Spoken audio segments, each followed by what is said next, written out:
जय हिंद दोस्तों, स्वागत है आप सबका आपके अपने YouTube channel Gurukul institute RS में। साथियों, मैं रविंद्र सिन्हा प्रत्येक दिन की तरह आप लोगों को आज एक बार फिर से करंट अफेयर्स की लेटेस्ट जानकारी इस वीडियो के माध्यम से उपलब्ध करवा रहा हूं। साथियों, सारी की सारी जानकारी प्रत्येक दिन की तरह बेहद ही इंपॉर्टेंट है, तो ऐसी जानकारी को आप जरूर नोट कर लिया कीजिए, आगामी प्रतियोगी परीक्षाओं में आपके बहुत ही काम आएंगी। तो आइए देखते हैं आज कौन कौन सी महत्वपूर्ण जानकारी इस वीडियो के माध्यम से उपलब्ध होने वाली है।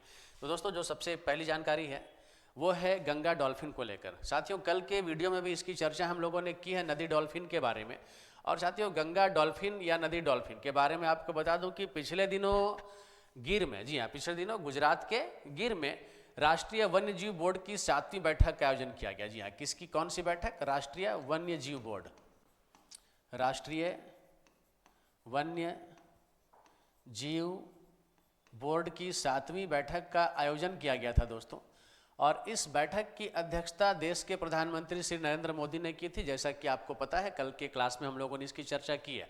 साथियों, इस दौरान जो रिपोर्ट प्रस्तुत की गई उसमें भारत में डॉल्फिन की संख्या को लेकर जानकारी उपलब्ध कराई गई। अब भारत में डॉल्फिन की संख्या की अगर बात की जाए तो भारत में कुल 6,327 डॉल्फिनों की गणना की गई है। अब साथियों, ये 6,327 डॉल्फिनों में 6,324 डॉल्फिन जो है ये दो नदियों के नाम आप याद रख लेंगे, गंगा और ब्रह्मपुत्र। जी हाँ, गंगा और ब्रह्मपुत्र नदी। तो ये 6,324 डॉल्फिन जो है गंगा और ब्रह्मपुत्र नदी घाटी में पाई गई है, जबकि तीन डॉल्फिन पंजाब के व्यास नदी में। जी हाँ, जबकि 3 डॉल्फिन पंजाब के व्यास नदी में, 3 डॉल्फिन पंजाब के व्यास नदी में पाई गई है। अब साथियों, यहाँ से आगे आपको मैं बता दूं कि भारत में सबसे ज़्यादा डॉल्फिन कौन से राज्य में पाया गया। तो कल के क्लास में हम लोगों ने चर्चा इसकी जरूर की है। एक बार फिर से आप ये जानकारी आप एकत्रित कर लें, इसे नोट कर लें। भारत में सबसे ज़्यादा डॉल्फिन उत्तर प्रदेश में पाया गया। जी हाँ, उत्तर प्रदेश में पाया गया साथियों, भारत में सबसे ज़्यादा डॉल्फिन। तो याद रख लेंगे। राष्ट्रीय वन्यजीव बोर्ड की 7वीं बैठक का आयोजन गिर में किया गया। जी हाँ, गिर में किया गया। गिर कहाँ है दोस्तों? गुजरात में है। और अभी क्या है कि गंगा डॉल्फिन की बात करें, नदी डॉल्फिन की बात करें, तो साथियों 6,327 डॉल्फिन में से 6,324 डॉल्फिन गंगा और ब्रह्मपुत्र नदियों में मिले हैं, जबकि 3 डॉल्फिन पंजाब के व्यास नदी में पाया गया है। और सबसे ज़्यादा डॉल्फिन वाला राज्य कौन सा है? उत्तर प्रदेश है। तो चलिए आगे बढ़ते हैं। और यहाँ से अब अगली जानकारी है मिशन 300। साथियों, मिशन 300, अब ये मिशन 300 क्या है तो मैं आपको बता दूं कि मिशन 300 दरअसल एक महत्वाकांक्षी और परिवर्तनकारी पहल है। और ये जो योजना है दोस्तों, इसका लक्ष्य है वर्ष 2030 तक। जी हाँ, वर्ष 2030 तक उप सहारा अफ्रीका के, जी हाँ,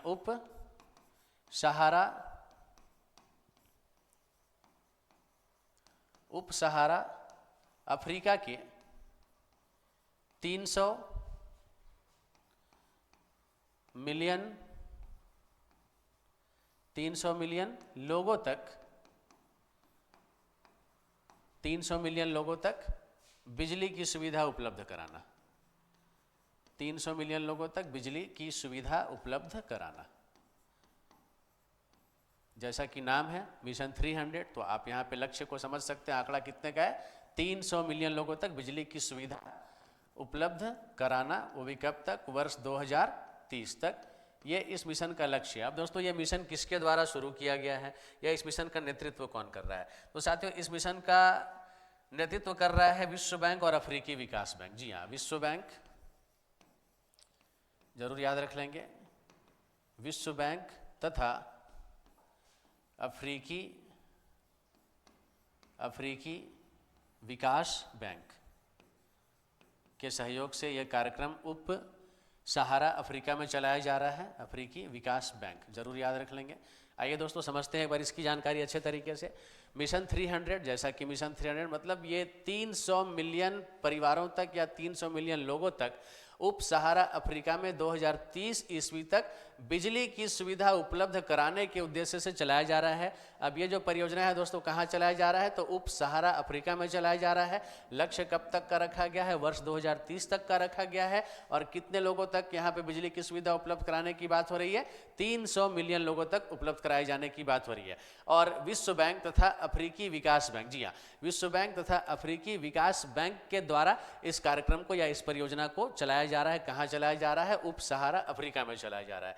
चलिए आगे बढ़ते हैं और यहाँ से अब अगली जानकारी है तांगानिका झील बेसिन जैव विविधता संरक्षण परियोजना को लेकर। अब साथियों ये कैसी परियोजना है, जरा इस पर विचार करते हैं। साथियों तांगानिका झील बेसिन जैव विविधता संरक्षण परियोजना, दरअसल यहाँ पर आप 4 कंट्री के नाम जरूर नोट कर लेंगे। पहला कंट्री दोस्तों बुरुंडी, दूसरा कंट्री है कांगो, तीसरी कंट्री का नाम है तंजानिया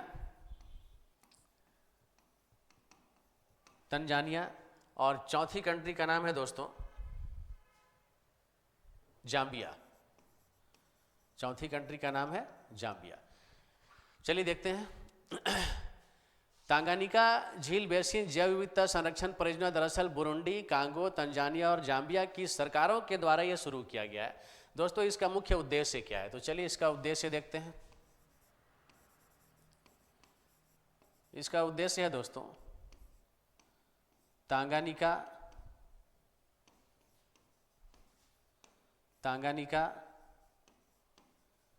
झील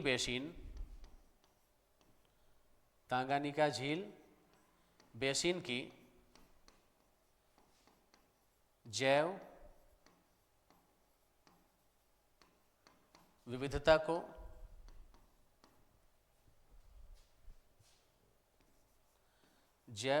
को प्रभावित या जैव विविधता को सीमा पार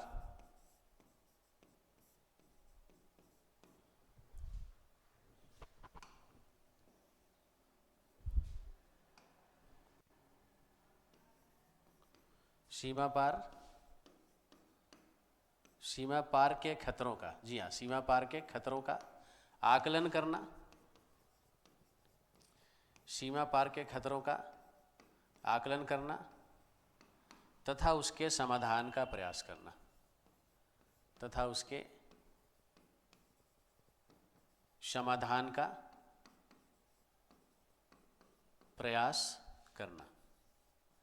यह मुख्य रूप से इसका उद्देश्य है।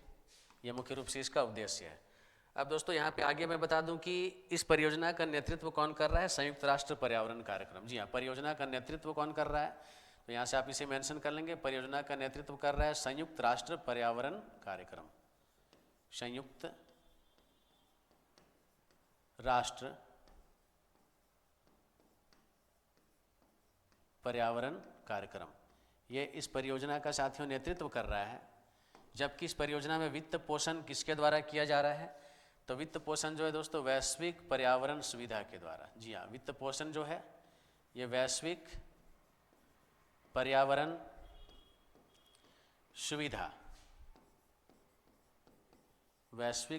सुविधा के द्वारा वित्त पोषण प्रदान किया जा रहा है। चलिए एक बार समझते हैं इसे और बेहतर तरीके से इसे आप लोग नोट कर लेंगे। दोस्तों मैं एक बार फिर से आपको पुनः जानकारी दे देता हूँ। सबसे पहले तांगानिका झील बेसिन जैव विविधता संरक्षण परियोजना, ये परियोजना मुख्य रूप से बुरुंडी, कांगो, तंजानिया और जाम्बिया, कौन से 4 देश का नाम मैंने कहा आपको? बुरुंडी, कांगो, तंजानिया और जाम्बिया, इन 4 देशों की सरकारों के द्वारा इसे चलाया जा रहा है। दोस्तों उद्देश्य क्या है इसका? तो इसका उद्देश्य है तांगानिका झील बेसिन की जैव विविधता के, ठीक है, सीमा पार के खतरों का आकलन करना। जी हाँ, अब तांगानिका झील बेसिन की जैव विविधता को सीमा पार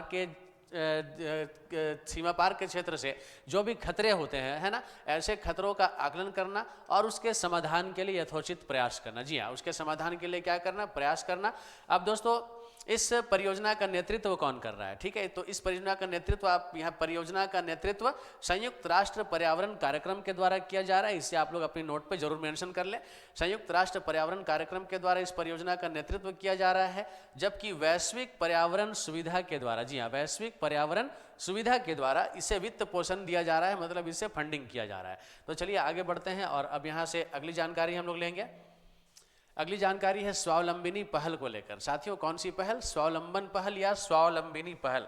दोस्तों यहाँ से आपको बता दें कि स्वावलंबिनी पहल जो है ये वर्ष 2025 में साथियों शुरू की गई और स्वावलंबिनी पहल जो है ये केंद्रीय कौशल विकास और उद्यमिता मंत्रालय और उद्यमिता मंत्रालय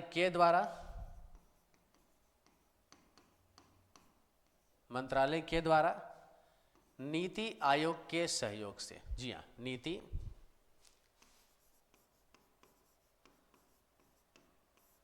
आयोग के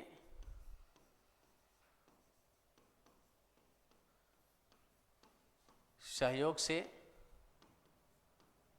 शुरू किया गया है। नीति आयोग के सहयोग से शुरू किया गया है। दोस्तों इसका उद्घाटन किसके द्वारा किया गया? तो दोस्तों इसका उद्घाटन शिक्षा राज्य मंत्री जयंत चौधरी, जी हाँ, इसका उद्घाटन किसके द्वारा किया गया दोस्तों? तो इसका उद्घाटन आप लोग जरूर मेंशन कर लेंगे, श्री जयंत चौधरी, श्री जयंत चौधरी जी के द्वारा इनका उद्घाटन किया गया। तो ये कौन है दोस्तों? ये शिक्षा राज्य मंत्री है, जी हाँ, शिक्षा राज्य मंत्री, शिक्षा राज्य मंत्री जयंत चौधरी जी के द्वारा स्वावलंबिनी पहल का उद्घाटन किया गया। कहाँ किया गया दोस्तों? मेरठ में किया गया, ठीक है, याद रखेंगे, मेरठ में इसका उद्घाटन किया गया।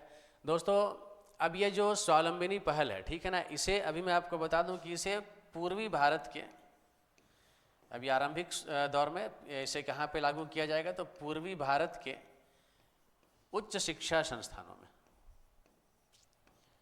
पूर्वी भारत के उच्च शिक्षण संस्थानों में, उच्च शिक्षण संस्थानों में इसे लागू किया जाएगा, इसे लागू किया जाएगा, या इस परियोजना की या इस पहल की शुरुआत जो है वो की जाएगी। चलिए एक बार फिर से देखा जाए तो साथियों यहाँ पे क्या है, सबसे पहले आप जानेंगे। दरअसल एक इनिशिएटिव लिया गया है, कौन सा है? स्वावलंबिनी पहल नाम है इसका, और केंद्रीय कौशल विकास और उद्यमिता मंत्रालय के द्वारा नीति आयोग के सहयोग से, जरूर आप ये मंत्रालय का नाम याद रख लेंगे।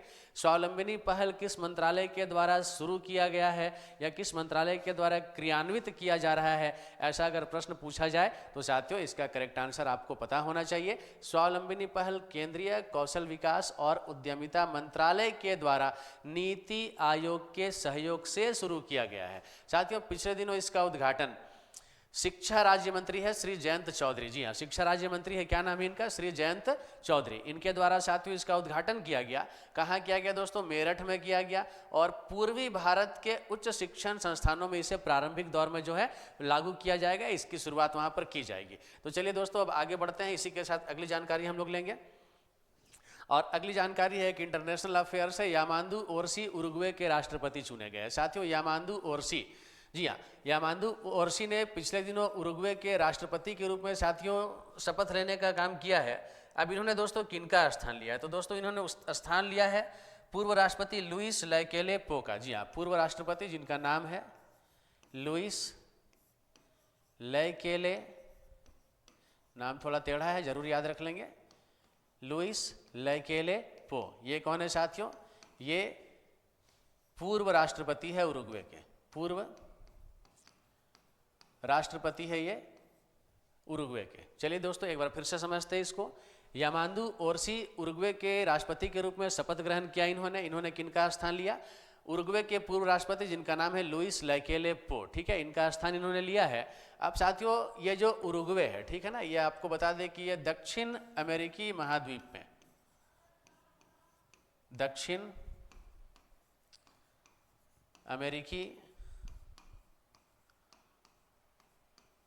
महाद्वीप में स्थित एक देश है। साथियों इसकी राजधानी कौन सी है? ठीक है, तो इसकी राजधानी है दोस्तों, मैं आपको बता दूं, इसकी राजधानी आप जरूर लिख लेंगे, इसकी राजधानी दोस्तों मोंटेवीडियो, इसकी राजधानी है मोंटेवीडियो। जबकि यहाँ की आधिकारिक मुद्रा कौन सी है साथियों? यहाँ की आधिकारिक मुद्रा है उरुग्वे पेसो, जी हाँ, आप इसे लिख लेंगे उरुग्वे पेसो, ये उरुग्वे की आधिकारिक मुद्रा है। अब दोस्तों ये जो उरुग्वे है ना, मैं बता दूं ये दक्षिण अमेरिकी महाद्वीप में है, और ये मुख्य रूप से देखा जाए तो इसके पड़ोसी देश कौन कौन से हैं? तो एक है ब्राज़ील और दूसरा है दोस्तों अर्जेंटीना। जी हाँ, ब्राज़ील और अर्जेंटीना ये दो देश जो है ये उरुग्वे के पड़ोसी देश हैं। एक बार फिर से देख लेते हैं साथियों। यामांदू ओरसी नाम जरूर याद रख लेंगे, उरुग्वे के राष्ट्रपति चुने गए। कभी भी इस प्रकार का कोई भी सत्ता परिवर्तन किसी देश का होता है, कोई कहीं का नया राष्ट्राध्यक्ष चुना जाता है, कोई प्रधानमंत्री चुना जाता है, तो ऐसे क्वेश्चंस काफ़ी महत्वपूर्ण हो जाते हैं। एग्जाम्स में क्वेश्चन पूछे जाते हैं, आपसे पूछा जा सकता है अभी हाल ही में उरुग्वे का नया राष्ट्रपति के रूप में किन्होंने शपथ ग्रहण किया, या उरुग्वे के नए राष्ट्रपति के रूप में किसे चुना गया। तो साथियों यहाँ पर आपको जरूर नाम याद होना चाहिए, यामांदू ओरसी। अब दोस्तों जो उरुग्वे के राष्ट्रपति है ना, इनका कार्यकाल कितने वर्षों का होता है? तो बिल्कुल जिस तरीके से भारत के राष्ट्रपति का कार्यकाल 5 वर्ष का होता है, उरुग्वे के राष्ट्रपति का कार्यकाल भी साथियों 5 वर्ष का ही होता है। और इन्होंने किनका स्थान लिया है? तो लुइस लैकेले पो का स्थान लिया है, जो कि पूर्व राष्ट्रपति हैं कहाँ के? उरुग्वे के। अब दोस्तों दक्षिण अमेरिकी महाद्वीप में स्थित है यह देश, जहाँ की राजधानी क्या है? मोंटेवीडियो। मुद्रा कौन सी है? Uruguay peso. और ब्राज़ील और अर्जेंटीना ये दो देश जो है इसके पड़ोसी देश के रूप में हम लोग इसे जानेंगे। चलिए आगे बढ़ते हैं और अगली जानकारी लेते हैं। यहाँ से अगली जानकारी साथियों, साहित्य अकादमी साहित्य महोत्सव 2025 का आयोजन करेगी। अब साथियों साहित्य अकादमी साहित्य महोत्सव 2025 का आयोजन करेगी। तो यहाँ से आपको बता दें कि भारत सरकार के संस्कृति मंत्रालय के तहत, जी हाँ इसे आप लोग नोट कर लेंगे, भारत सरकार के संस्कृति मंत्रालय के तहत, संस्कृति मंत्रालय के तहत कार्य करने वाली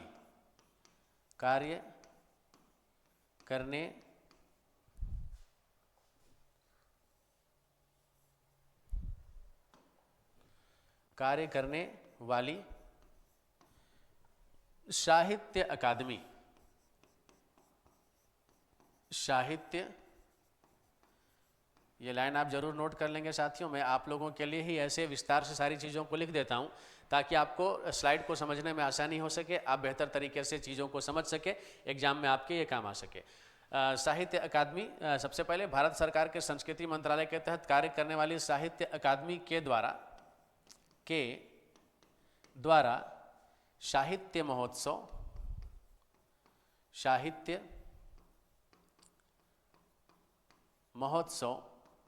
2025 का आयोजन दोस्तों किया जाएगा।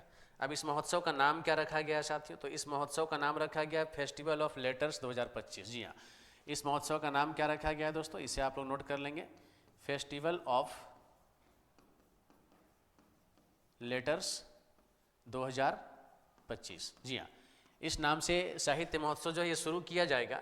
अब साथियों यहाँ से मैं आपको बता दूं कि इस महोत्सव में 23 भाषाओं में, जी हाँ इस महोत्सव में दोस्तों 23 भाषाओं के लिए साहित्य अकादमी पुरस्कार, साहित्य अकादमी पुरस्कार जो है ये दिया जाना है। दोस्तों यहाँ से आपको बता दें कि ये जो साहित्य अकादमी पुरस्कार है ये कब से कब तक होना है? तो 7 मार्च से लेकर 12 मार्च 2025 तक। जी हाँ, तो 7 मार्च से लेकर यानी आज की तिथि से लेकर आने वाले 12 मार्च की तारीख तक इसका आयोजन साथियों होना है। चलिए एक बार फिर से देखते हैं इसको। साहित्य अकादमी क्या है? ये भारत सरकार के संस्कृति मंत्रालय के तहत ये कार्य करता है। जी हाँ, आप देख सकते हैं मैंने बिल्कुल स्पष्ट तरीके से आपको बता दिया है। भारत सरकार के संस्कृति मंत्रालय के तहत कार्य करने वाली साहित्य अकादमी के द्वारा साहित्य महोत्सव 2025 का आयोजन किया जा रहा है दोस्तों। अब ये आयोजन कब से कब तक होना है? तो 7 मार्च से 12 मार्च 2025 तक इसका आयोजन होगा। दोस्तों इस साहित्य महोत्सव 2025 का क्या नाम रखा गया है? Festival of letters 2025। याद रख लेंगे, इसे नोट कर लीजिए, फेस्टिवल ऑफ लेटर्स 2025। अब दोस्तों इस फेस्टिवल ऑफ लेटर्स 2025 में 23 भाषाओं के लिए साहित्य अकादमी पुरस्कार जो है वो दिए जाएंगे। जी हाँ, 23 भाषाओं के लिए साहित्य अकादमी पुरस्कार दिए जाने हैं। तो चलिए यहाँ से सारी जानकारी महत्वपूर्ण थी, आप एक एक जानकारी को अच्छे तरीके से अपनी कॉपी पर उतार लीजिए ताकि आगामी परीक्षाओं में आपके काम आ सके, आपसे इस प्रकार के प्रश्न पूछ सके। साथियों साहित्य अकादमी से रिलेटेड क्वेश्चंस एग्जाम में पूछे ही जाते हैं, तो ये एक बहुत ही महत्वपूर्ण स्लाइड, बहुत ही अच्छी जानकारी थी, इसे आप डबल स्टार लगा लीजिए, एग्जाम में आपके निस्संदेह ये काम आने वाली है। चलिए आगे देखते हैं। अजय भादु को गवर्नमेंट ई मार्केट प्लेस का सीईओ नियुक्त किया गया। अब साथियों, अजय भादु appointed CEO of government e market place. साथियों यहाँ पे बता दें अजय भादु कौन है, तो अजय भादु दरअसल 1999 बैच के 1999 बैच के गुजरात कैडर के 1999 बैच के गुजरात कैडर के IAS पदाधिकारी है, IAS पदाधिकारी है ये। अब दोस्तों इन्हें क्या बनाया गया है, तो इन्हें गवर्नमेंट ई मार्केट प्लेस का चीफ एग्जीक्यूटिव ऑफिसर, मुख्य कार्यकारी पदाधिकारी साथियों बनाया गया है। अब दोस्तों इसके अतिरिक्त यहाँ पे आपको बता दें कि अजय भादु जो है वाणिज्य मंत्रालय के वाणिज्य विभाग के, जी हाँ, अजय भादु जो है ये वाणिज्य मंत्रालय के वाणिज्य विभाग के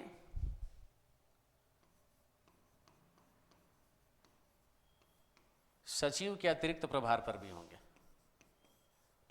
सचिव के अतिरिक्त प्रभार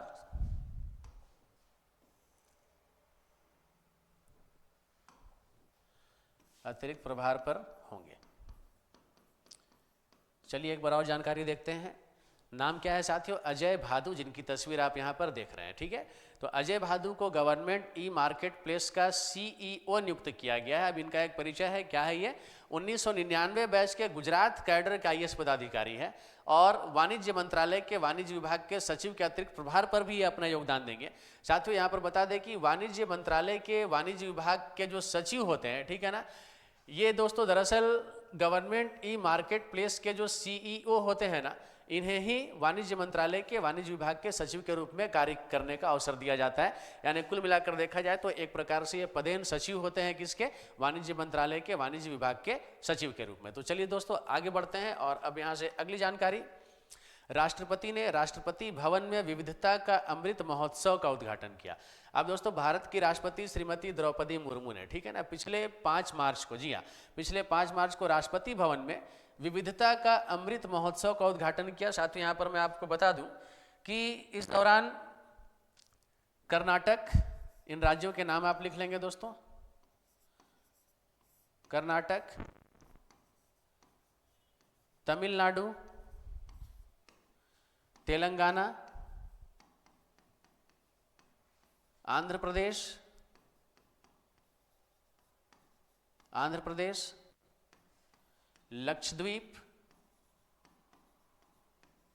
लक्षद्वीप और पुडुचेरी, ये दो तो खैर केंद्र शासित प्रदेश है। लक्षद्वीप और पुडुचेरी के समृद्ध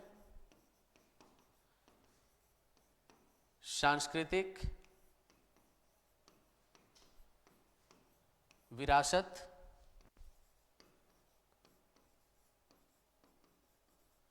को प्रस्तुत किया गया।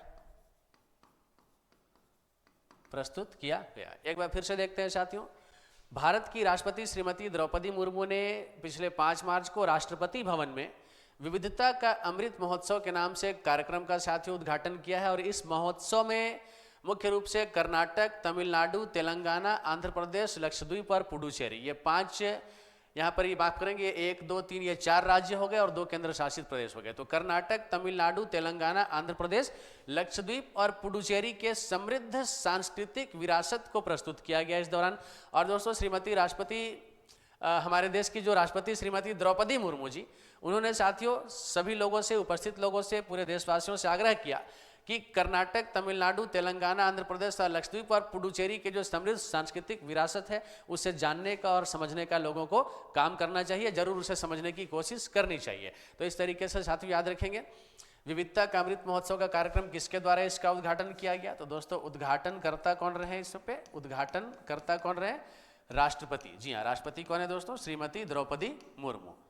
श्रीमती द्रौपदी मुर्मू, इनके द्वारा इस कार्यक्रम का, इस महोत्सव का उद्घाटन किया गया। कहाँ किया गया? राष्ट्रपति भवन में किया गया। और ये किस प्रकार का महोत्सव है तो इसकी जानकारी मैंने आपको दे दी है। तो चलिए आगे बढ़ते हैं और यहाँ से क्विज का सेक्शन शुरू हो रहा है। भारत में गंगा डॉल्फिन जनसंख्या सर्वेक्षण 2025 के अनुसार डॉल्फिन की सर्वाधिक आबादी किस राज्य में पाई गई है? दोस्तों आपको बहुत अच्छे तरीके से मैंने बताया है। करेक्ट आंसर कौन सा होगा? Option A Uttar Pradesh. जी हाँ, करेक्ट आंसर कौन सा है? Option A Uttar Pradesh. तो दोस्तों बढ़ते हैं अब अगले प्रश्न की ओर और अगला प्रश्न है, मिशन 300 का लक्ष्य किस क्षेत्र के 300 मिलियन लोगों तक बिजली पहुंचाना है? अब दोस्तों मिशन 300 के बारे में मैंने आपको बताया, उप सहारा अफ्रीका के 300 लोगों तक, 300 मिलियन लोगों तक, ठीक है, बिजली पहुंचाने की एक परियोजना है। नाम क्या है? Mission 300। Correct answer option C होगा, सब सहारन अफ्रीका अर्थात उप सहारा अफ्रीका। चलिए आगे बढ़ते हैं और नेक्स्ट क्वेश्चन है, अभी हाल ही में अफ्रीका की किस झील में जैव विविधता संरक्षण परियोजना शुरू की गई है? अब दोस्तों अभी हाल ही में अफ्रीका की किस झील में जैव विविधता संरक्षण परियोजना शुरू की गई है? तो मैंने आपको बताया दोस्तों ऑप्शन डी करेक्ट आंसर होगा, तांगानिका झील। करेक्ट आंसर ऑप्शन डी है। चलिए आगे बढ़ते हैं। हाल ही में किस मंत्रालय ने नीति आयोग के सहयोग से स्वावलंबिनी पहल शुरू की है? अब दोस्तों स्वावलंबिनी पहल की बात हो रही है, कौन से मंत्रालय के द्वारा शुरू किया गया? तो करेक्ट आंसर आप आसानी से यहाँ देख सकते हैं, ऑप्शन ए होगा, केंद्रीय कौशल विकास उद्यमिता मंत्रालय। जी हाँ, केंद्रीय कौशल विकास उद्यमिता मंत्रालय नीति आयोग के सहयोग से, ठीक है, इसे शुरू किया जा रहा है। आंसर ए आपका करेक्ट आंसर यहाँ से ऑप्शन ए। चलिए आगे बढ़े।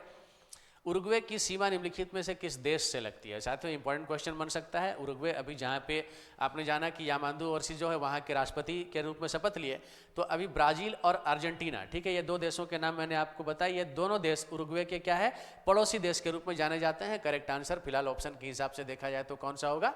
Option A Brazil. चलिए नेक्स्ट क्वेश्चन, साहित्य अकादमी साहित्य महोत्सव 2025 का आयोजन कब से कब तक करेगी? अभी अभी मैंने आपको बताया आज 7 तारीख है, कार्यक्रम का आयोजन आज से लेकर 12 मार्च तक होगा। तो करेक्ट आंसर ऑप्शन ए 7 मार्च से लेकर 12 मार्च तक। नेक्स्ट क्वेश्चन, सरकारी ई मार्केट प्लेस के मुख्य कार्यकारी अधिकारी के रूप में किसे नियुक्त किया गया है? साथियों सरकारी ई मार्केट प्लेस के मुख्य कार्यकारी अधिकारी के रूप में किसे नियुक्त किया गया है? मैंने आपको जानकारी दी है, ऑप्शन डी अजय भादु 1999 बैच के, ठीक है, गुजरात कैडर के ये आईएएस पदाधिकारी है। ऑप्शन डी अजय भादु। नेक्स्ट क्वेश्चन, विविधता का अमृत महोत्सव का उद्घाटन किसने किया? साथियों राष्ट्रपति भवन में इसका उद्घाटन किया गया देश की राष्ट्रपति श्रीमती द्रौपदी मुर्मू के द्वारा। ऑप्शन ए आपका करेक्ट आंसर होगा, राष्ट्रपति। और अगला पेज आप लोगों के लिए आज का प्रश्न के रूप में, जिसका उत्तर प्रत्येक दिन की तरह आप लोगों को कमेंट बॉक्स में आकर देना है। दोस्तों आज का प्रश्न है, अभी हाल ही में किस टीम ने रणजी ट्रॉफी 2024-25 का फाइनल जीता है? साथियों खेल जगत से जुड़ा हुआ प्रश्न है, क्रिकेट के क्षेत्र से जुड़ा हुआ प्रश्न है। कल मैंने आपको बताया था रणजी ट्रॉफी क्रिकेट से संबंध रखता है, ठीक है, और इसमें राज्यों की जो टीमें हैं वो भाग लेती है। सवाल है अभी हाल ही में किस टीम ने रणजी ट्रॉफी 2024-25 का फाइनल जीता है? दोस्तों option A Rajasthan, option B Uttar Pradesh, option C Tamil Nadu and option D Vidarbha. साथियों क्या लगता है इस प्रश्न का करेक्ट आंसर कौन सा है? कमेंट बॉक्स में आइए और अपना जवाब जरूर दीजिए। और यदि आपको इसका जवाब नहीं आ रहा है, आप मेरे पिछले वीडियो को देख लीजिए, आपको ऐसे प्रश्न का उत्तर वहां से मिल जाएगा। आने वाले परीक्षा के लिए इंपॉर्टेंट क्वेश्चन हो सकता है, तो आपको इसका आंसर जरूर देना चाहिए। साथियों कमेंट बॉक्स में आकर आंसर जरूर किया कीजिए, इससे हम लोगों का भी मनोबल ऊंचा होता है और हमें यह यकीन हो पाता है कि आप सभी विद्यार्थी ऐसे वीडियोस का, ऐसे कंटेंट्स का पूरा लाभ ले रहे हैं। आगामी परीक्षाओं के लिए आप ऐसी चीज़ों को महत्व दे रहे हैं। दोस्तों अपनी प्रतियोगिता परीक्षाओं की तैयारी को बहुत शानदार तरीके से बढ़ाते रहिए। निस्संदेह आने वाले दिनों में सफलता आपके कदम चूमेगी। मेरी बहुत सारी शुभकामनाओं के साथ, मेरी टीम की बहुत सारी शुभकामनाओं के साथ आप सभी को मेरी ओर से जय हिंद, जय भारत। साथियों।